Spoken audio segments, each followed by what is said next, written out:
তোমরা শুধু একবার দেখো বাবা কতগুলো গোলমরিচ গাছ থেকে পেড়ে নিয়ে এসেছে।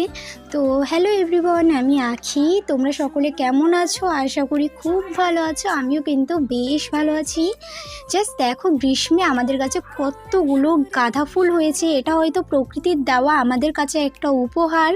তারপর বাবা গাছ থেকে পেড়ে কতগুলো গোলমরিচ নিয়ে এসেছে। আর দেখো, আমরা এদিকে গোলমরিচ বাচ্ছে দেখে এই পিচকিটাও কিন্তু গোলমরিচ আমাদের দেখা দেখেই বাচ্ছে।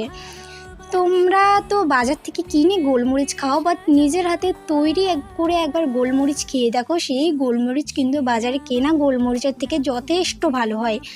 এদিকে এই পিচকিটা বাচ্চা কম আর গোলমরিচগুলো ফেলছিল বেশি। তারপরে দেখো, কাঁঠালের বীজ থেকে কতগুলো কাঁঠালের গাছ বেরিয়েছে। এটা দেখে কিন্তু বেশ ভালো লাগলো, কিন্তু এগুলো আমরা গাড়বো না, এগুলো কিন্তু খাওয়ার জন্য রেখেছিলাম আমরা।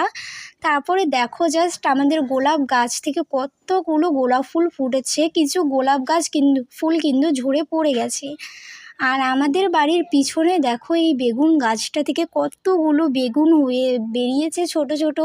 আর বেশ কিছুদিন পরই কিন্তু এগুলো তুলে খাওয়ার মতো হয়ে যাবে। আর গাছ